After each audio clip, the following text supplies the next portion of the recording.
Do you like to read? Oh no, I read, but it's for exams.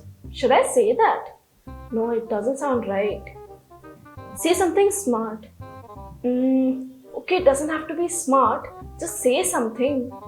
Speak! Yes, I enjoy reading George Orwell. That's nice. Can you tell me something about the favorite book that you've read of him? Uh-oh.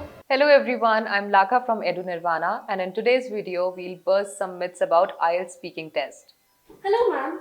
I'm planning to give IELTS exam, but I'm worried about IELTS speaking test. I heard that negative answers can lead to band deduction. No, that is not the case. You can give negative answers like no, I do not like to swim, no, I do not follow the news, or in your case, no, I do not like to read books. As long as what you speak addresses the question, it's good enough. It is important to have an accent. As a matter of fact, accent is not an evaluation criteria, and any accent is accepted provided what you speak is understood clearly.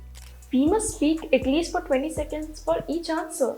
No, your answers are not time bound except for the second part of the speaking section.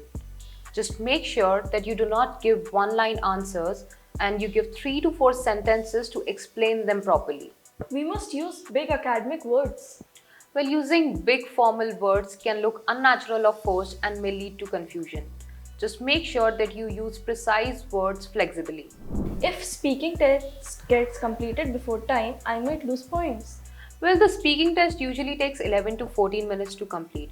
Even if your test goes for longer or shorter than the average time, it will not affect your score. Since the test duration is not an evaluation criteria, you don't have to worry about it. Speaking for over 2 minutes in cue card section will increase our band. Well, yes, the cue card section is time bound where you're expected to speak for 1 to 2 minutes, but there are various other criteria associated with it. And these criteria are fluency, that is, to speak longer sentences without having to struggle with words or expressions. Taking correct pauses without hesitation signals good fluency. Next is lexical resource, that means vocabulary. Using a variety of words and synonyms appropriately plays a vital role in IELTS speaking. The third criteria is grammatical range and accuracy. Sentence structure and usage are necessities for any language. Using active and passive voice, tenses, articles, etc. are the basic pillars required to score a good band. And last we have is pronunciation. Your words and your points must be understood clearly without putting any efforts by the examiner.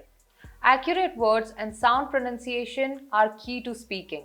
Now that we have debunked some myths about IELTS speaking, I hope you are no longer worried about the test. Please like, share and subscribe to our channel EduNirvana for more informative content.